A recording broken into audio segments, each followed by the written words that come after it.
Mr. President, which countries do you want to spend more on NATO in particular? Just look at the chart. Take a look at the chart. It's public, and many countries are not paying what they should. And frankly, many countries owe us a tremendous amount of money for many years back, where they're delinquent, as far as I'm concerned, because the United States has had to pay for them. So if you go back 10 or 20 years, you just add it all up. It's massive amounts of money is owed. The United States has paid and stepped up like nobody. This has gone on for decades, by the way. This has gone on for many presidents, but no other president brought it up like I bring it up.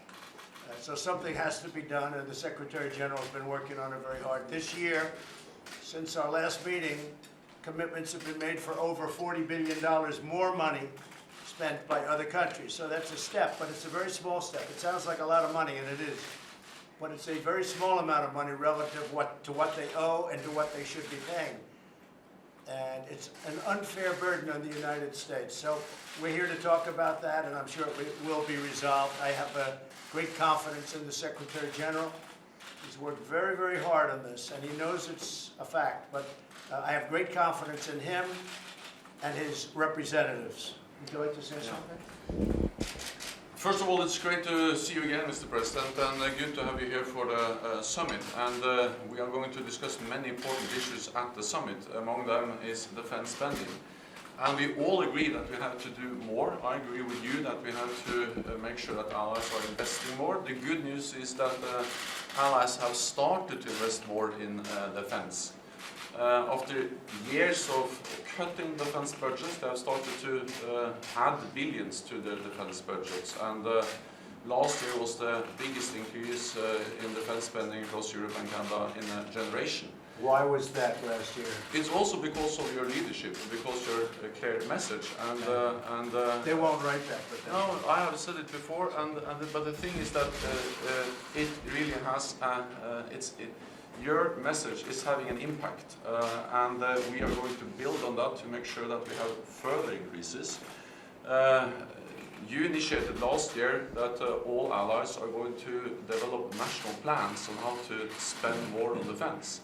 And based on these national plans, we now estimate that the European allies and Canada will add 266 extra US dollars for defense from now until billion US dollars until 2024. So this is really adding some extra money. It helps, and we are moving in the right direction, but we still have to do more, and that is what we're going to address at the summit later on today. Let me also add that strong NATO is good for Europe, but it's also good for the United States.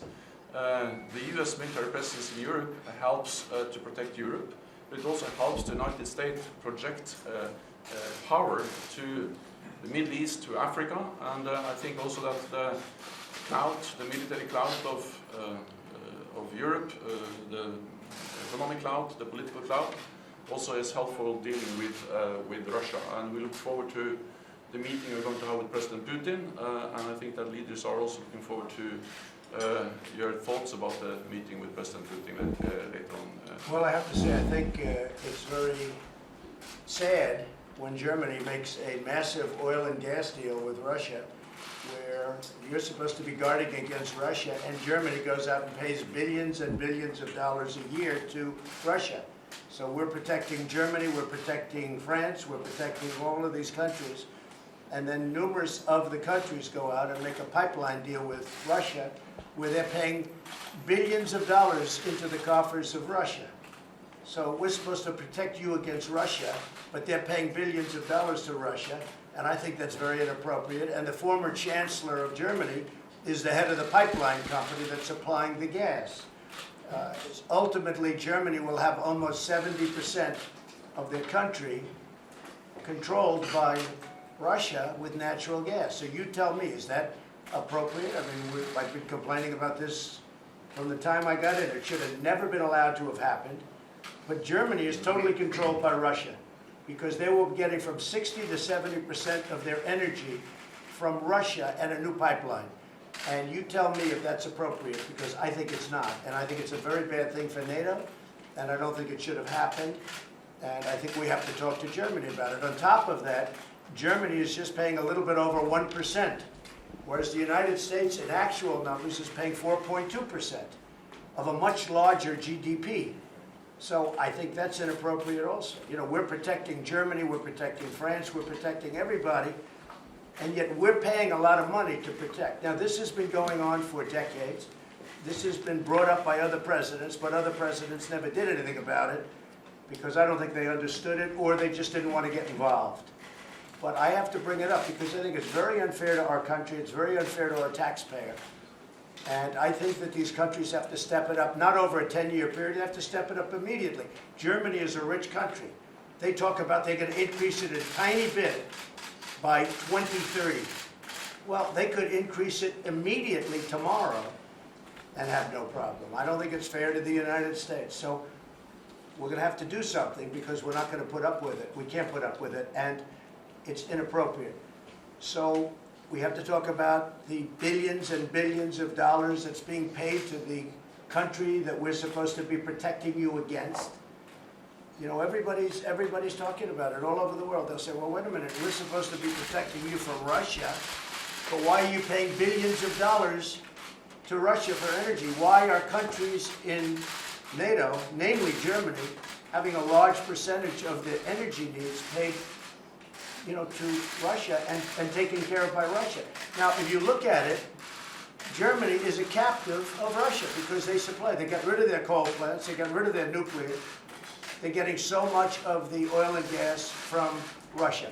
I think it's something that NATO has to look at. I think it's very inappropriate. You and I agree that it's inappropriate. I don't know what you can do about it now, but it certainly doesn't seem to make sense that they pay billions of dollars to Russia, and now we have to defend them against Russia.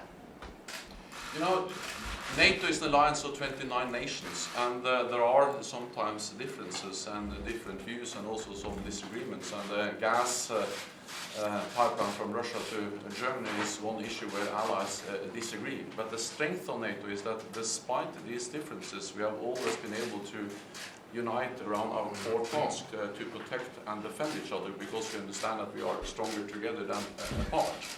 I think that 2 world wars and the Cold War taught us that we are stronger together than apart.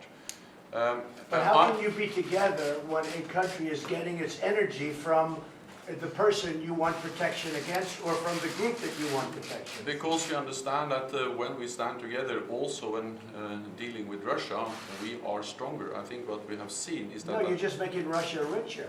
Well, you're not dealing with Russia, you're making Russia richer.